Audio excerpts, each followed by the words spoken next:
Hey guys, tonight we're going to dim the lights. Maybe turn on a fan for that soft background hum and ease into a story that reaches back into the very dirt and dust of the ancient world. Tonight we're talking about something more unsettling than any ghost story you've ever heard. We're talking about ancient witchcraft, not the kind with pointy hats and broomsticks, but the kind that felt raw and real and honestly a little grubby. You're standing with me in a shadowed corner of a Roman marketplace, a breeze carrying the scent of olive oil and sweat. You can feel the eyes on you, the kind that hold a secret, a power that makes the hairs on your arms stand up. It's the kind of power that could heal a sick child with a strange poultice of crushed herbs, but could also, with a whispered word, turn your neighbor's field to dust. It was a world where a witch wasn't just a figure of fantasy. She was a reality, a person you might pass on the street. So before you get comfortable, take a moment to like the video and subscribe, but only if you genuinely enjoy what I do here. Let me know where you are in the world and what time it is, and we'll start this journey together. Now let's go back.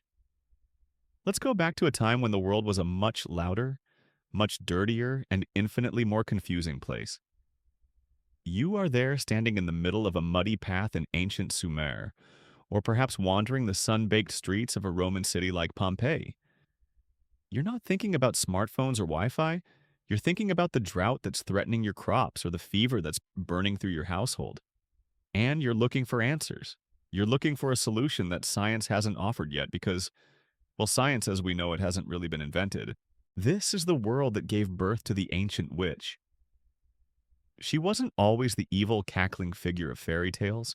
For many, she was simply the wise woman, the one who knew which plants would stop a stomachache or which incantation would soothe a screaming baby. But you are walking on a very thin line because the power to heal was seen as intrinsically linked to the power to harm. The same knowledge that allows you to gather the poppy to ease pain could also be used to gather a deadly nightshade to bring a slow and agonizing death. It's a classic with great power comes great responsibility situation. Except back then there wasn't a friendly neighborhood Spider-Man to hold people accountable. It was just you and your instincts and the deep dark fear that lived in the back of everyone's mind. Let's talk about the purity of it. Not in a clean sense, but in an unfiltered elemental sense.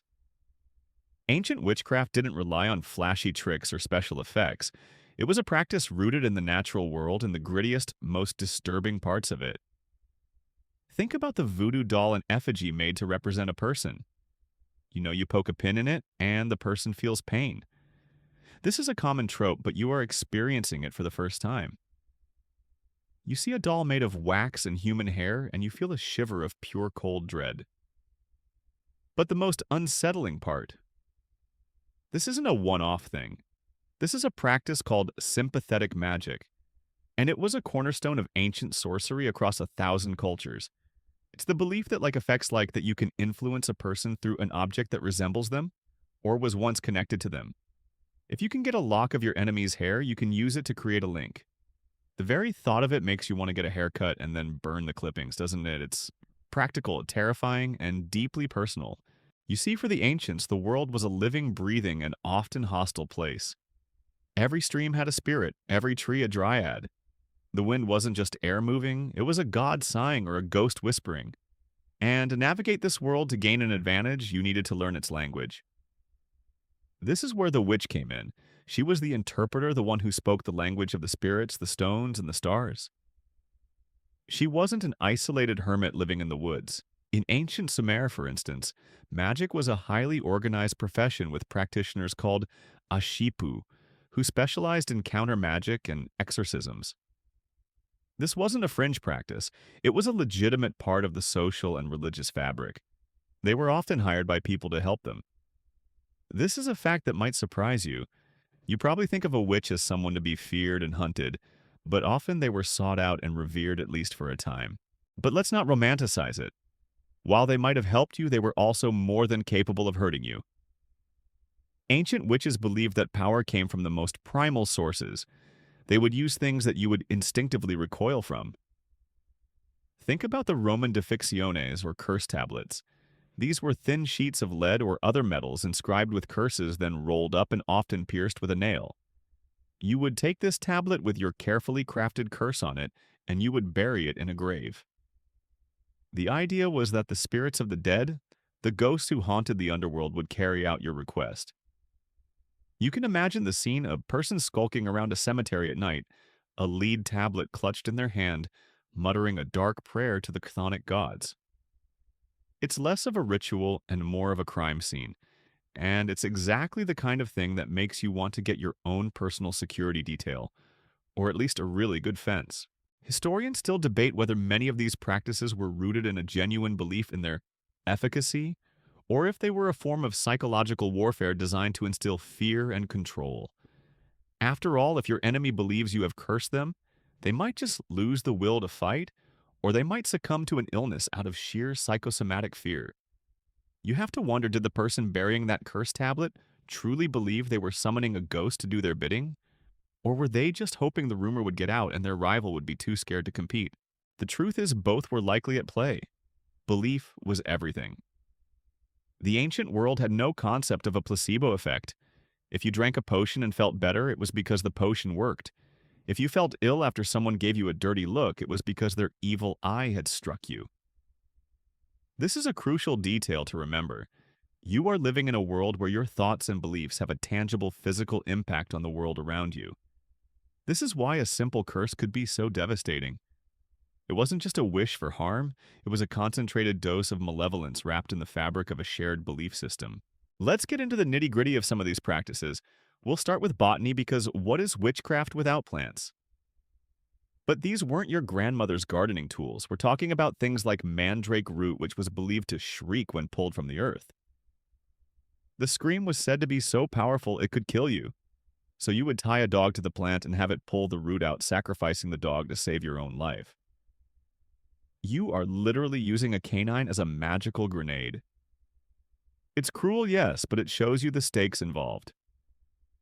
The mandrake was not just a plant, it was a living entity with its own malevolent will. The fact that its root resembles a human figure only adds to the unsettling nature of the practice. And what about animal parts? Remember that ancient Egyptian sunscreen made from crocodile dung we talked about? Well, things got a lot stranger. The ancient world was full of gruesome magical recipes. Think about the Roman sorceress Circe from myth, who turned men into pigs. The ancient Greeks and Romans believed that you could take parts from animals to absorb their traits. The liver of a lion for courage, the heart of a serpent for cunning. But it gets even more specific. One historical detail that is particularly strange is the belief in using parts of a hyena. The hyena was seen as a creature of both male and female genders, and was thought to have a connection to the underworld. Using its parts in a ritual was said to give you great power over life and death. You can see how this belief could be easily twisted into something much darker and more sinister. We are just scratching the surface here, but you should already be getting a sense of the sheer, unsettling reality of ancient witchcraft. It wasn't a joke or a phase or rebellion. It was a deep-seated belief system, a way of life, and a method of survival. It was a world where a misplaced curse could ruin your life, and a strange ritual could save it. And it was all intertwined, a dark tapestry of fear, hope, and an unshakable belief that the unseen forces of the universe could be bent to your will if you only knew the right whispers, the right ingredients, and the right price to pay. You've seen the curse tablets and heard the whispers. Now you are standing not in a Roman marketplace, but in a world of bone and blood.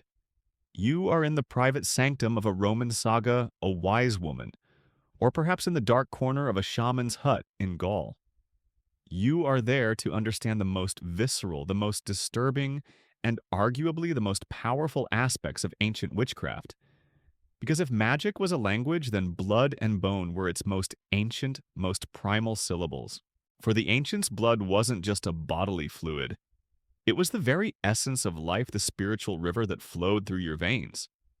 You could see it, feel it, and it was the one thing that connected every living creature, from the smallest mouse to the greatest emperor. It was believed to hold a person's identity, their will, and their soul. This is why blood was so central to everything, from solemn oaths to gruesome pacts. You can imagine two people cutting their palms and shaking hands to seal a promise, the blood mixing their fates now intertwined. It's a powerful image, one that's been used in movies for centuries, but for the ancients it was more than just symbolism. It was a physical and spiritual reality. You had just literally mixed your soul with theirs.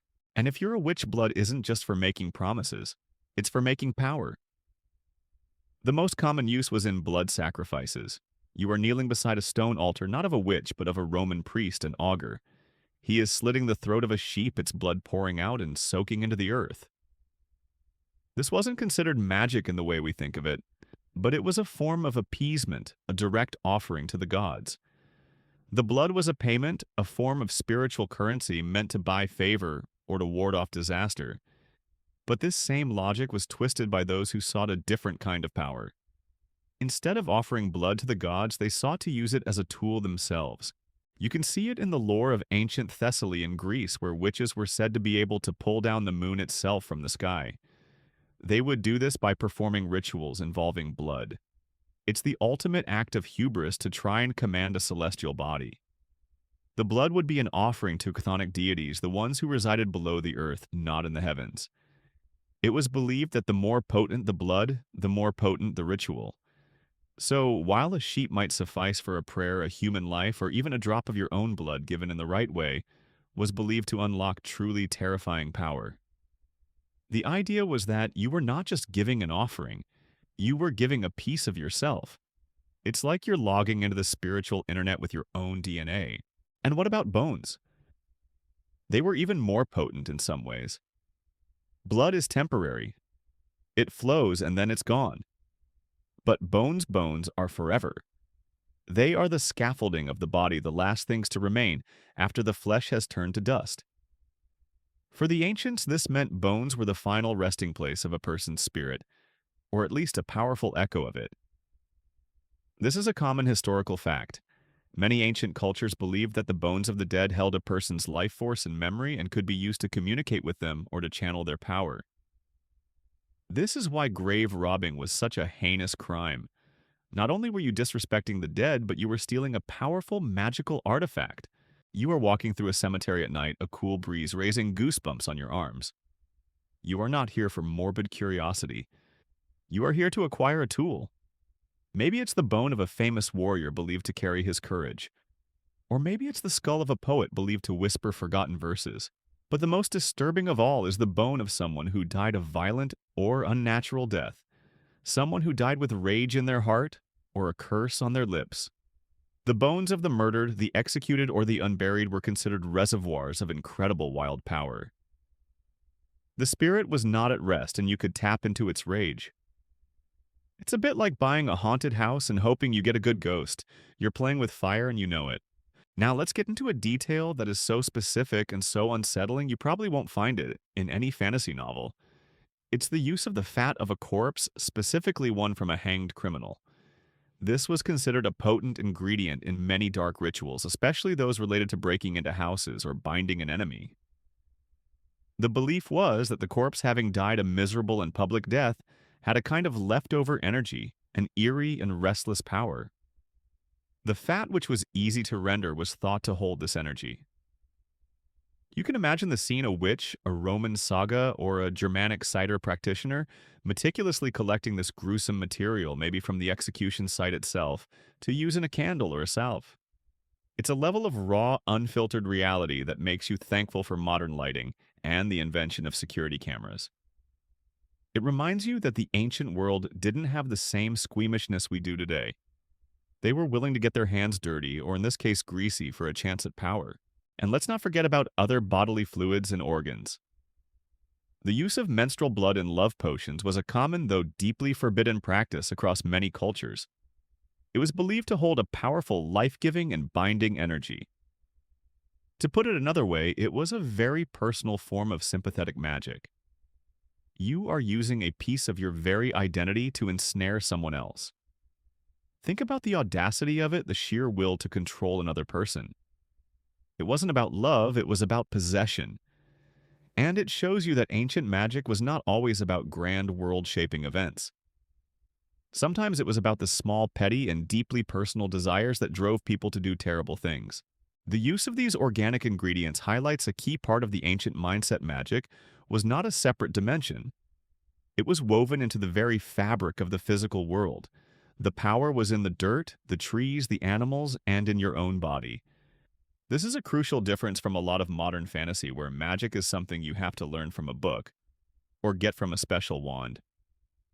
For the ancients, it was right there waiting for you to get your hands dirty. Archaeologists and historians still debate whether the presence of certain bone fragments at ritual sites signifies actual human sacrifice or symbolic ritualized offerings. You might unearth a collection of human teeth or a piece of a skull at a site. Did someone die there? Or were these items collected from a burial ground and brought to the site for a ceremony? It's a question that haunts the minds of scholars. You can imagine the scene. They are meticulously brushing away the dirt, revealing something that looks a lot like evidence. But is it evidence of a murder or just a ritual? We may never know for sure. It's a puzzle that speaks to the blurry line between the sacred and the profane, between magic and violence in the ancient world. So you see, the witch was not a creature of fantasy. She was a practitioner of a raw, visceral art.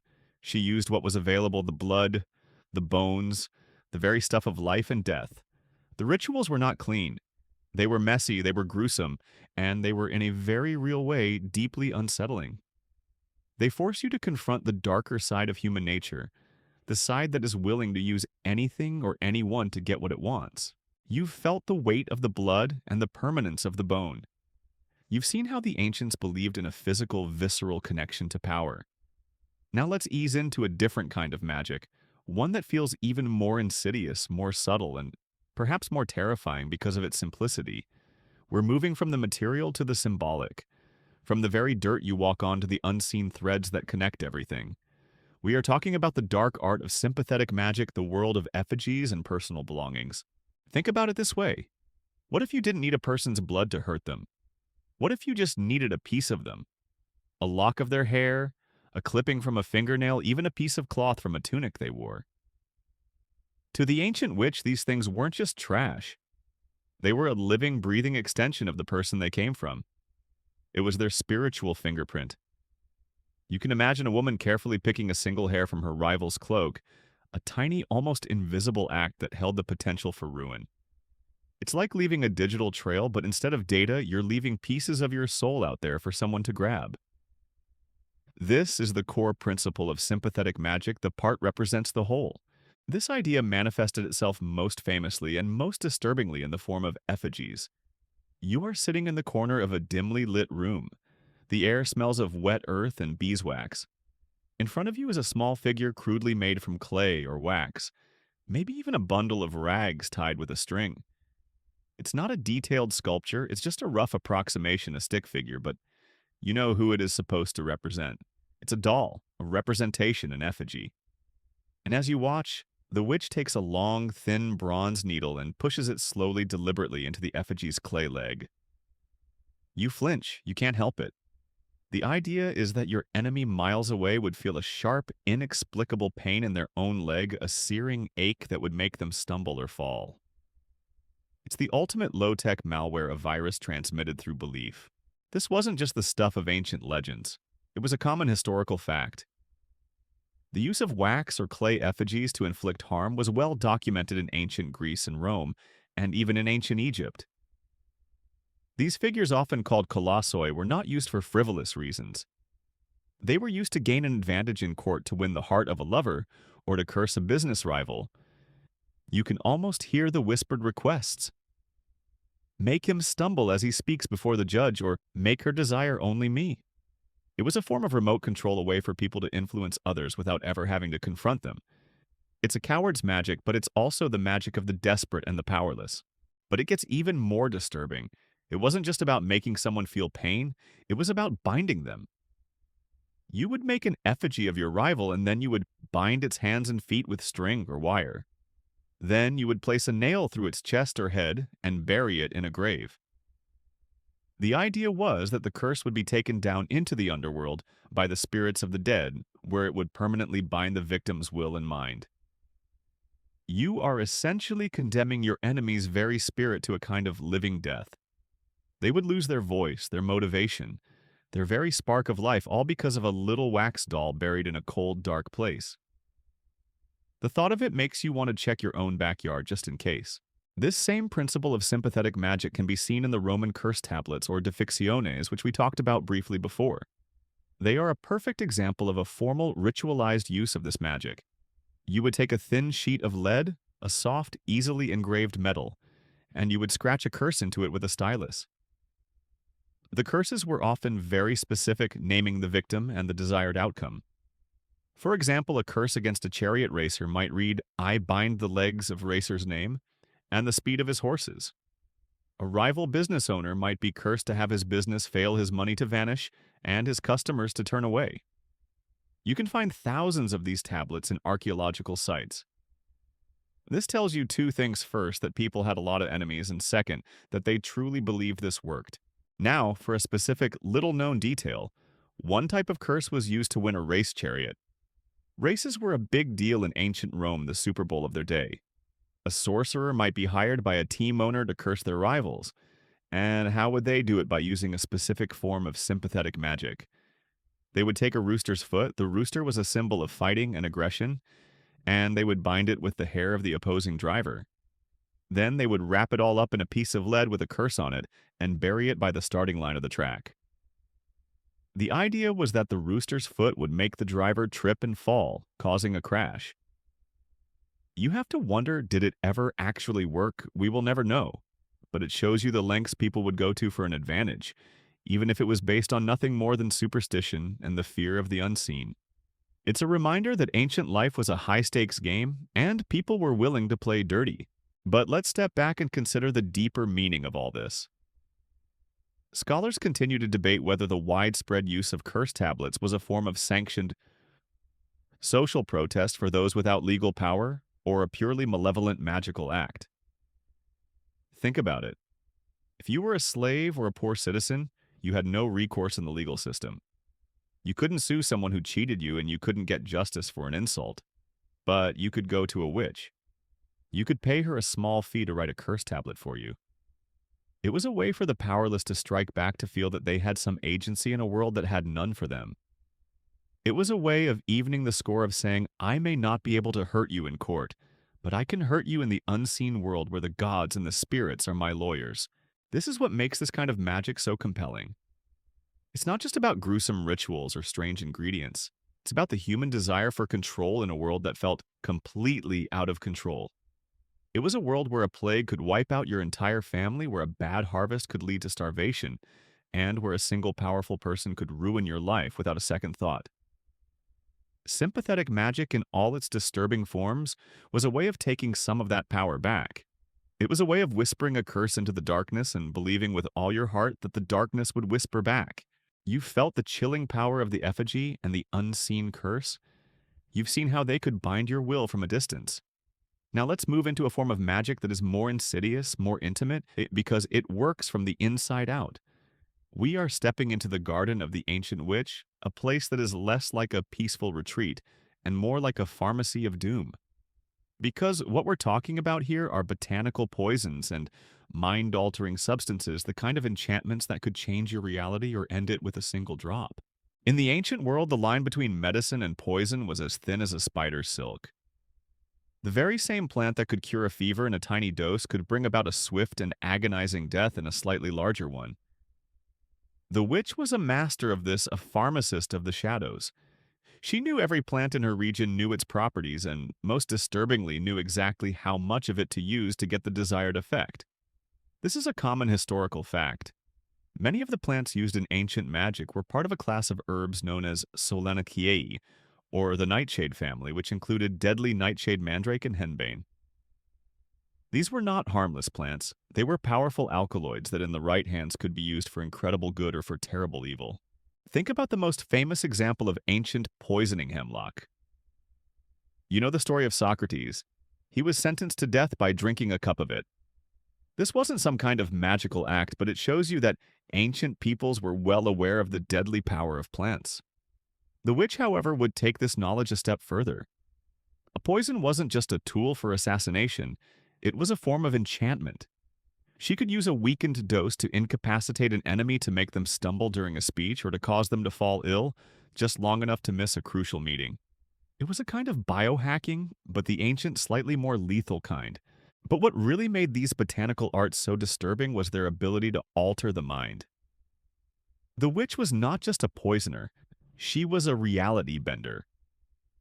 Let's talk about the infamous flying ointment. The idea of witches flying on broomsticks is a fairy tale, but the sensation of flying was very real. And it came from these mind-altering plants. You can imagine the scene.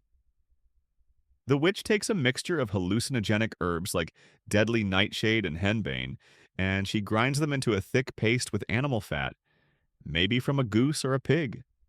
The fat acts as a delivery system, allowing the potent alkaloids to be absorbed through the skin.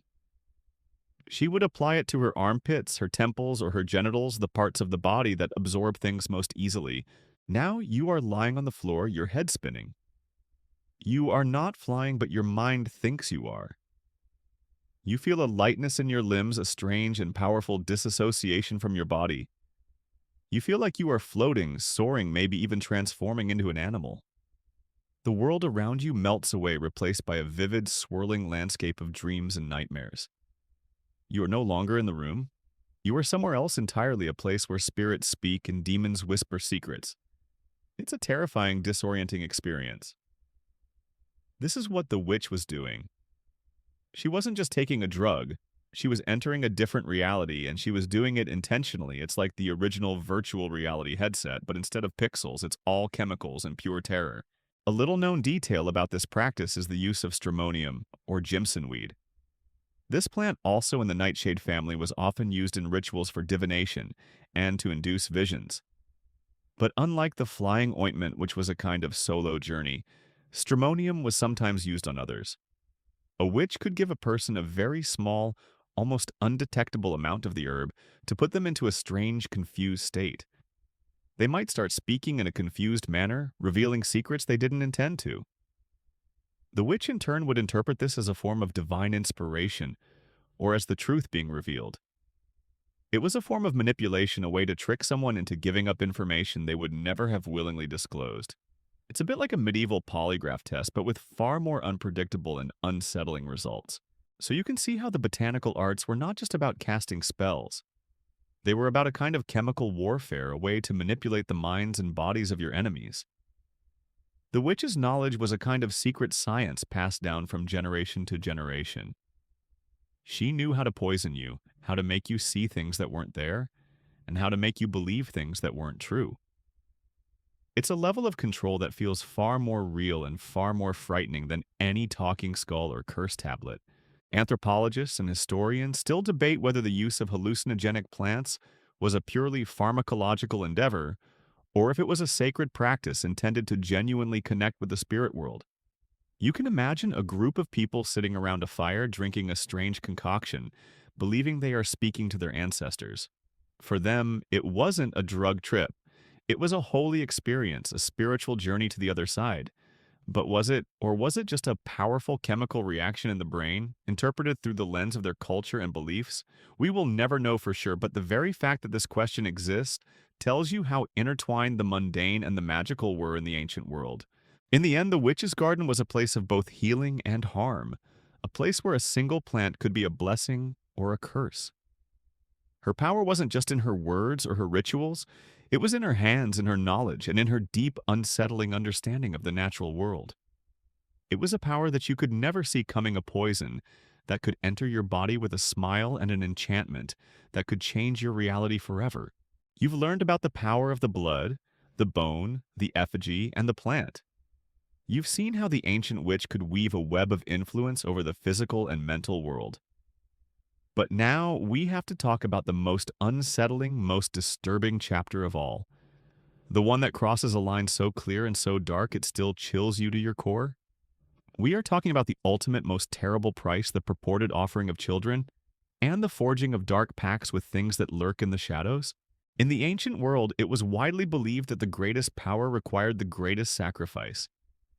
You could offer a bull to the gods for a good harvest, or a goat for a safe journey. But what if you wanted something more? Something that bent the very fabric of reality to your will. The belief was that you had to offer the most precious, most innocent thing you possessed. Something that held a pure and untarnished life force. You are standing in the shadows hearing whispers of a god called Moloch, revered by the ancient Carthaginians. It's a name that makes your skin crawl, and for good reason. According to Roman and Greek accounts, this god demanded a price so steep, so terrible, that it was used to justify a war. The price was child sacrifice. This is not a tale for the faint of heart. You can imagine the accounts passed down from Roman authors like Diodorus Siculus. He wrote of a colossal bronze statue of Moloch, with outstretched arms, and of parents sacrificing their own children, believing that this horrific act would bring them and their city great fortune and power. This is a deeply disturbing image, and it's one that has been used for centuries to demonize the Carthaginians. You can feel the disgust and revulsion of the Roman historians even thousands of years later. It was the ultimate crime, the ultimate taboo. It was the moment where belief in magic and divine power twisted into something monstrous. But the most disturbing part of this practice is the personal element. This wasn't just a state-sanctioned religious ritual, though accounts suggest it was. The darkest stories of witchcraft allege a much more intimate private form of this sacrifice. The most unsettling accounts allege that a witch or a sorcerer would offer the life of a stillborn infant or a newborn child in a secret ritual to a malevolent entity. The idea was that this act would buy them the power to curse an enemy to bring great wealth or to have supernatural knowledge. The body of the child, having never truly lived, was believed to be a powerful conduit to the underworld. It's a thought so horrifying it's a wonder people were able to even conceive of it. It shows a level of desperation and a lust for power that goes beyond human comprehension.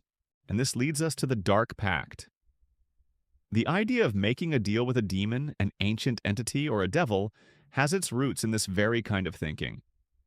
You are alone in a dark room. You have a knife, a piece of parchment, and a feeling of immense bone-deep need.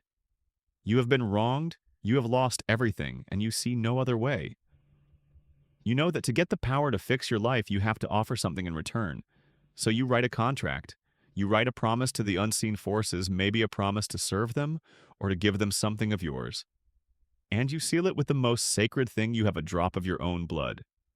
This is a common historical fact. The belief that a contract could be sealed with blood goes back to antiquity. It was a physical and spiritual binding, a promise that could not be broken. The witch or sorcerer who made this deal was seen as having crossed a moral Rubicon. They were no longer just a person with a special knowledge of plants or curses. They were a servant of darkness. Their power was not their own, it was borrowed, and the interest on that loan was their very soul. You can imagine the people in the ancient world looking at a person who had gained sudden, inexplicable power or wealth and whispering to each other he made a pact. It was a way to explain the unexplainable, a way to make sense of the sudden reversals of fortune that were so common in a world without safety nets. Historians and archaeologists still fiercely debate whether ancient accounts of widespread child sacrifice were accurate or a form of propaganda used to demonize rival cultures. You see, the Romans had a political and military motive to portray the Carthaginians as monsters. By telling stories of them sacrificing their children, they could justify their wars against them as moral crusades. So the question remains, were these horrifying acts as common as the Romans said they were, or were they a dark and terrible story? A weapon of war meant to turn the world against an enemy? The truth, as always, is likely somewhere in the middle, but the fact that these stories were told and believed tells you just how deeply the fear of these dark practices was ingrained in the ancient psyche. In the end, this chapter in the history of ancient witchcraft is a reminder of the most dangerous human impulse, the desire for power at any cost. It shows you that in the search for knowledge and control, some were willing to cross a line that others would never even approach. It was a world where a child's life could be seen as a bargaining chip, and a person's soul could be a commodity. It's a chilling thought, and it's one that makes you grateful for the quiet comfort of your own bed tonight. You've stood with me in the dark corners where the pacts were made and the sacrifices were whispered. We've explored the most terrible powers of the ancient witch. But now you need to understand something else. Her power, whether real or just a story, made her the perfect target. The same knowledge that gave her a chilling reputation also painted a giant, unmissable bullseye on her back. We are talking about the witch as a scapegoat, a figure used by ancient societies to explain everything that went wrong, Imagine you are living in a small Roman village. It's a world without science, without germs, without any real understanding of why things happen. You've had a bad harvest. Your crops are rotting in the fields. And your neighbor's child has fallen ill with a strange fever that no one can explain. You are afraid. You are hungry. You are looking for a reason. And then you remember. You remember the old woman who lives on the edge of town, the one who has a strange cat and who mutters to herself, the one who gave a bitter herb to your neighbor when they asked for help, but it didn't work, the one who is a little bit different, and in a moment of fear and desperation, a single terrible thought takes root. It's her fault. She cursed the crops. She put a spell on the child. This is a common historical fact. In ancient societies, witchcraft was often seen as the explanation for unexplained misfortune from plagues and famines to personal tragedies like infertility or business failure. It was a way to make sense of a chaotic and brutal world. If your city was struck by a plague, it wasn't just a disease. It was a curse, an act of maleficium or evil doing. Someone had called upon the dark gods to punish you, and you needed to find that person. The witch with her strange plants and her unsettling rituals was the perfect answer. She was the original blame magnet. This widespread belief led to very real and very brutal consequences. Ancient legal codes didn't mess around with accusations of witchcraft. For example, in ancient Rome, the Law of the 12 Tables was one of the earliest codifications of Roman law. It included a section that condemned anyone who cast a spell on another person's crops. It was a serious crime, and the punishment was often death. You are watching a trial unfold in the forum. The accusation is not murder or theft, but a curse. The evidence is not a body or a stolen purse. It's a neighbor's testimony about a strange chant heard at night, or a peculiar bundle of herbs found by a fence post. The verdict has already been decided in the minds of the people driven by their fear and their need for a simple answer. It was a very bad time to be a weirdo. If you were a person who lived a solitary life who knew a lot about herbs, or who simply didn't conform to social norms, you were a risk. You were a potential witch, a potential scapegoat. You can imagine the irony. The same woman who a month ago was asked to heal a sick pet is now being condemned for a blight on the potato crop. Her supposed power to do good was simply a different side of her supposed power to do harm. A little-known detail about these trials is that they weren't always about a clear, simple accusation. In some Roman and Greek accounts, a person accused of witchcraft might be subjected to an ordeal, a kind of magical test to prove their innocence. You are standing in the middle of a crowd, a nervous energy thick in the air. The accused, a frail elderly woman, is forced to drink a strange liquid. The idea is that if she is innocent, the liquid will have no effect. But if she is a witch, it will have a strange or violent reaction. This isn't a trial of evidence, it's a trial of magic against magic, a grim kind of show trial. The verdict is already in the hands of the gods, or so they believe. It's a terrifying thought to have your life determined, not by your actions, but by the random, unpredictable outcome of a bizarre test. Scholars still debate whether the Roman persecution of witchcraft was driven by a genuine fear of maleficium, or if it was a political tool to suppress dissent and control marginalized groups. Think about it. Who was most often accused of being a witch? It was often women foreigners or people from the lower classes. People who already had little power in society. By accusing them of witchcraft, the ruling classes could discredit them, seize their property, and maintain control. It was a way of saying, see, our way is the right way, and anyone who deviates from it is not just different, they are evil. It was a tool of social and political control, a way to keep people in line and to justify violence against those who were seen as a threat. In the end, the witch's tragic fate was a result of her own power. Her power to heal and her knowledge of the unseen world made her a valuable asset, but it also made her a dangerous anomaly in a society that valued order and simplicity. When things went wrong, when the world descended into chaos, she was the one who was pointed to. The very same people who once came to her for a cure or a love potion were the same ones who now held the stones in their hands ready to throw. It's a chilling reminder that in times of fear, it is always the most vulnerable who pay the price. You've seen the witch as a scapegoat, a figure used to bear the blame for the failures of the living. But what if the living were not enough? What if you wanted to know the ultimate truth? What if you wanted to ask questions that only the dead could answer? We are now descending into the most forbidden and most feared of all the dark arts, necromancy, the practice of communicating with the dead for prophecy and hidden knowledge. For the ancients, death was a terrifying mystery. The underworld was a real place filled with shadows and whispers, and only the most desperate or the most daring would dare to disturb the eternal silence. Necromancy was not a common practice.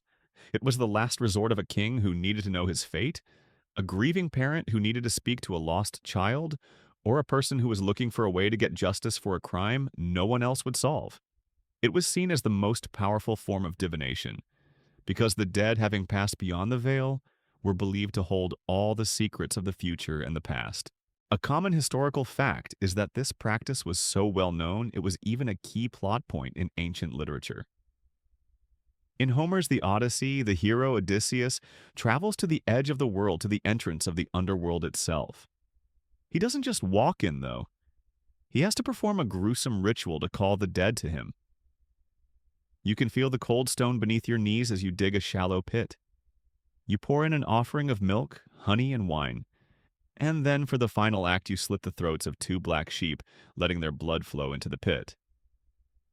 The belief was that the spirits of the dead, having lost their own blood and their own life force, would be drawn to the smell of the living blood. You are watching as the pale, shadowy forms of the departed drift towards you, drawn like moths to a flame. They are not whole. They are just ghosts, but they are here, and they are listening. But necromancy wasn't just a literary device. It was a real and terrifying practice. The witch who practiced it would go to burial grounds, to crossroads, or to the graves of those who had died violent or unnatural deaths. The unquiet dead were seen as the most powerful. You can imagine a sorcerer standing alone in a cemetery at midnight, using a strange chant to call upon the spirits. He might use the bones we talked about before, not as a tool for a curse, but as a direct line to the person's soul. It was a kind of spiritual telephone, and the witch was the operator, a kind of paranormal switchboard. It was the original dark web, but for the dead. Now, for a specific, little-known detail. One of the most unsettling rituals involved the use of ghost binding. A sorcerer who needed a permanent source of knowledge would try to trap a spirit. He would perform a complex series of chants, maybe using a specific object like a mirror or vessel, and he would try to coerce a ghost into it. The idea was that the ghost would be bound a prisoner to be consulted at will. You are watching a scene and you feel the hair on the back of your neck stand up. The air is still, the candles flicker, and the sorcerer is staring into a polished mirror, muttering to a shadowy form inside. He is not just looking for an answer. He is making a slave out of a spirit, forcing it to reveal its secrets. It's an act of profound hubris and profound evil, a testament to how far a person would go for power and knowledge. But what did these people truly believe was happening? Scholars and classicists still debate whether ancient descriptions of necromancy refer to a literal attempt to raise the dead, or a symbolic ritual meant to induce a prophetic trance or a state of communication with spirits. Did the sorcerer truly believe a ghost was going to appear and talk to him? Or was the ritual just a way to put himself in a state of mind where he could interpret signs and symbols as answers from the other side? Was the blood offering for the spirits, or was it a form of sensory deprivation designed to make the sorcerer hallucinate? We will never know for sure, but the very act of performing these rituals shows you the depth of their belief. In the end, necromancy was a chilling and dangerous game. It was a game played with the ultimate stakes. It was a power that came from the most unsettling of all places, the dead. It was a power that could reveal the future and the past, but it came at a terrible price. You risked not just your own life, but your very soul by opening a door that was meant to remain shut forever. You risked bringing something back with you that you could never get rid of. We've delved into the dark rituals, the unspoken pacts, and the chilling art of necromancy. But you've probably been wondering, how did they do it? How did they channel all of that power, all of that intent, all of that fear? The answer lies in the physical objects they used. We are talking about the tools of the trade, the ritual knives, the strange talismans, and the sacred cauldrons that were not just props, but were believed to be extensions of the witch's will, a kind of magical toolkit for the paranormal. Imagine you are in a quiet, dusty room. The air is still, and in the center is an altar. It's not a grand religious monument. It's just a simple wooden table, maybe a stone slab. On it are the tools. These weren't just everyday objects, they were charged with meaning and purpose. For the ancient witch, every item had a function, a personality, and a power all its own. It's like the ultimate Home Depot for the dark arts. The most iconic of these, of course, is the cauldron. In modern stories, it's where a witch brews a potion. And while that was one use, its purpose was much more profound. The cauldron was a symbol of creation and destruction of transformation. It was a common historical fact that cauldrons were used in ancient rituals. It wasn't just for boiling herbs, it was used for scrying, a form of divination, where you look into the liquid, often water or blood, to see visions of the future. You can imagine the scene: a witch hunched over a steaming cauldron, her reflection wavering on the surface of the liquid, seeing images of what is to come. It's a terrifying, disorienting experience to peer into the abyss and have it stare back at you from a bubbling pot. The cauldron was a gateway, a window into another world. Then there was the ritual knife, or athame. This wasn't a weapon, it was a tool. You can see one on the altar. It's made of bronze with an obsidian blade, and it's dull to the touch. It was used to cast a protective circle, to inscribe symbols into wood or wax, or to direct energy. It wasn't meant for bloodshed, it was meant for ritual. The athame was a physical representation of the witch's will, her power to separate the sacred from the mundane, to draw a line in the sand, and create a space where magic could happen. It was a way of saying, in this space, I am in control. But some of the most unsettling tools were the ones used for divination. Think about the scrying mirror. In a world without mirrors as we know them, a polished piece of obsidian or a dark reflective surface was a powerful and mysterious object. The ancient witch would use it to contact spirits or to see into the future. You are looking into one. It's not just your reflection staring back at you. It's something else, a fleeting shadow, a whisper in the glass. It's a reminder of that unsettling ghost-binding ritual we talked about before, but this time the ghost is on the other side of the mirror, and you're the one on this side. It's like the world's most terrifying selfie cam. And what about talismans and amulets? These were the portable tools of the trade. An amulet was for protection. You might wear one around your neck to ward off the evil eye, a small piece of carved bone or a strange stone. A talisman was for a specific purpose, an object charged with energy to bring you luck or to attract a lover. You can imagine a person carefully carving a strange symbol into a piece of wood or a stone, believing that this would bring them the thing they most desired.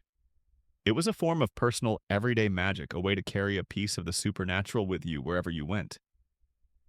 It's like the ultimate fashion accessory with a purpose. Now, for a specific, little-known detail. In ancient Mesopotamia, a tool called a curse bowl was used. This was a clay bowl, often with strange symbols and incantations scrawled on the inside. The witch would perform a ritual over the bowl, and then she would bury it upside down. The idea was that the curse would be trapped inside the bowl, and the demons of the underworld would be forced to carry it out. It's a perfect example of how the tools weren't just for show. They had a specific function, a purpose that was both magical and practical. It was a way of creating a physical contract with the underworld. Archaeologists and historians still debate whether the ritual objects recovered from ancient sites were believed to possess innate magical power, or if they were merely symbolic tools to focus the practitioner's intent. Was the cauldron just a pot, and the mirror just a piece of glass, and their power came from the belief of the person using them, or did the ancients believe that the very materials themselves were imbued with a kind of supernatural energy? We may never know for sure, but the fact that they are found so often in ancient sites shows you how important they were to the magical practice. In the end, the tools of the ancient witch were not just objects. They were a physical bridge between the seen and the unseen world. They were a way for a person to take an intangible idea, a curse, a blessing, a vision, and give it a physical form. They were a way to bring the whispers from the shadows into the light, and to make the terrifying unseen forces of the universe feel a little bit more real and a little bit more controllable. You've explored the tools, the physical anchors for the witch's power. But a hammer without a builder is just a piece of metal. A mirror without a seer is just a piece of glass. The tools were only half the story. The other half was the electricity that ran through them, the code that made it all work. And that code was language. We are now going to talk about the most subtle, most unsettling, and perhaps most fundamental power of the ancient witch, her forbidden incantations and secret tongues. For the ancients, a word was more than a sound. It was a living thing, a force. The right word said in the right way could compel a god, bind a spirit, or change the very fabric of reality. This is a common historical fact. Thousands of ancient spells and incantations have been found written on papyrus scrolls, lead tablets, and even pottery shards. These weren't just random phrases. They were carefully crafted, often with rhythmic repetitions and poetic structure, designed to create a trance-like state in the speaker, and to compel the listener, whether that listener was a spirit or a person. It was like the original command line for the universe. You typed in a command, and you expected a result. The power of these incantations was rooted in a belief in true names. The ancients believed that everything had a true name, a secret name that held its essence. If you knew the true name of a demon, you had power over it. If you knew the true name of a god, you could compel it to do your bidding. You can imagine a witch in the dead of night whispering the forbidden name of a powerful entity, a name that had been passed down from teacher to student for generations. It was the ultimate security breach, a way to hack into the divine and the demonic. It was a very good reason to be quiet about your own name. But what did these words sound like? Were they in a language we could understand? The most unsettling of all the magical words were the ones that sounded like pure gibberish. This is where we get into a strange and little-known detail of ancient magic, the Vosis magics, or magical words. These were sequences of vowels, consonants, and seemingly meaningless syllables like A-O-E-U-A or I-A-O-A-I. They look like a typo to us, but to the ancient sorcerer, they were the ultimate power. It was believed that these were not human words at all. They were the language of the spirits, the sounds of the cosmos, a universal tongue that bypassed all human languages and went straight to the source. You can imagine the sound of a sorcerer in a trance chanting these strange hypnotic syllables, a sound that was both ancient and completely alien to your ears. It's like a spiritual spam call you definitely don't want to pick up. The power of these incantations wasn't just in the words themselves, but in the belief of the person speaking them. A spell had to be spoken with a certain level of intent, with a deep, consuming focus. The witch was a kind of spiritual actor, putting all of her energy into the words she was speaking. The rhythmic chanting, the hypnotic sounds, and the strange alien words all worked together to create a state of mind where the witch could believe with all her heart that she was truly bending reality to her will. But was she? Linguists and historians still debate whether the Vosis magicae found in ancient spells were believed to be the actual language of spirits, or if they were a form of verbal obfuscation designed to impress and intimidate. You see, if you're a sorcerer and you want to impress a client, you're not going to just say, "I curse your enemy to have bad luck." You're going to use strange, incomprehensible words that sound old and powerful. You're going to create a sense of mystery and fear. Was the gibberish a tool to impress a show for the client, or was it the key to unlocking the universe? The very fact that we don't know for sure tells you how deeply intertwined the real and the theatrical were in ancient magic. In the end, the most powerful tool in the witch's arsenal may have been her own voice. Her ability to speak a forbidden language, to whisper the secret names of the powerful, and to chant the strange syllables of the spirits, gave her a kind of power that was both intimate and terrifying. It was a power that came from within a power that could bend reality with nothing more than a breath. We've spent a lot of time in the shadows exploring a world that felt both alien and strangely familiar. We've seen the raw power of the blood, the bone, and the effigy. We've peered into a scrying mirror and heard the whispers of necromancy. But now it's time to come back to the light. It's time to see how all of those disturbing practices have been reinterpreted and sanitized, leaving only faint, often misunderstood echoes in our modern world. Think about the witch's knowledge of plants. Remember the terrifying herbs that could poison you or send your mind soaring into a disembodied state. A common historical fact is that the ancient witch's knowledge of herbal remedies was the foundation of modern pharmacology. Belladonna, once a key ingredient in flying ointments, is now the source of atropine, a drug used by doctors to regulate heart rate. The willow bark that was used to ease pain is now the source of aspirin. Her garden, once a place of terrifying power, has now become a kind of medical library, a testament to the fact that the line between healing and hexing was always about knowledge and intent. It was like her garden was the original CVS, but with way more risk. And what about curses? We've seen how a whispered word or a buried tablet could bring about ruin. In the modern world, the fear of curses has faded, replaced by harmless superstitions. You are walking down the street and you see someone knock on wood. They don't even know why they're doing it. It's a habit or ritual with no meaning. But its origin is in the belief that you could literally drive away evil spirits. The fear of a curse has been transformed into a kind of magical memory foam, a ritual that has lost all its power but keeps its form. It's a very safe, very modern way to deal with a very old fear. And the effigies. The terrifying wax dolls used to inflict pain. They have been sanitized into pop culture icons. You see a voodoo doll for sale in a novelty shop, and you laugh. You can put a pin in its head, and it's a funny gift for a friend. The horrifying, unsettling reality of sympathetic magic has been turned into a cartoon, a harmless toy. The most disturbing and personal of all the magical practices has become a Halloween costume.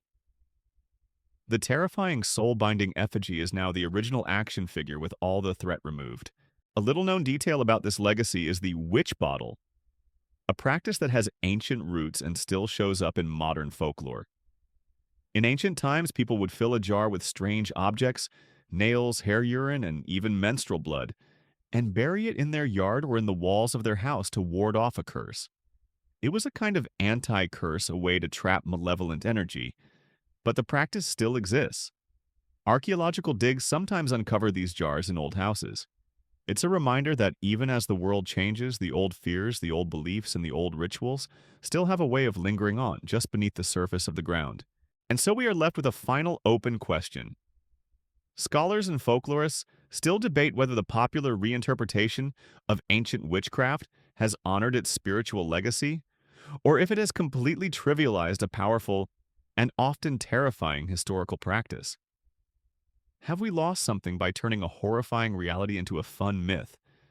Have we lost an understanding of just how chaotic and frightening the world must have been to make people turn to these dark arts in the first place?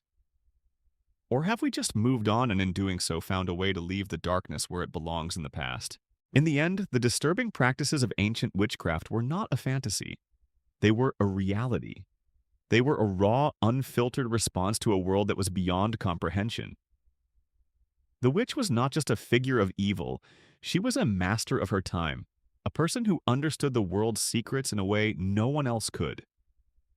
She was a healer and a poisoner, a prophet and a scapegoat, a figure of terror and a source of hope. And while her power has faded into the background, the whispers of her world still linger in our own, a quiet reminder of just how close the light and the shadows really are. The night has grown late, and the embers of our story are beginning to fade. The images in your mind, the strange rituals, and the unsettling beliefs can now be tucked away like old photographs in a book. The whispers of the ancient world are growing fainter, carried away on a gentle breeze. All that remains is the soft hum of the fan and the reassuring darkness of your room. The stories we have told are just that, stories from a long-lost time, a world that exists only in our shared imagination. It's time now to let the thoughts drift away, to let the memories of blood, bone, and forbidden words dissolve into the quiet of the night. You are safe here, and there is nothing to fear. Just the gentle sound of your own breathing. Let it be the quiet sound that carries you.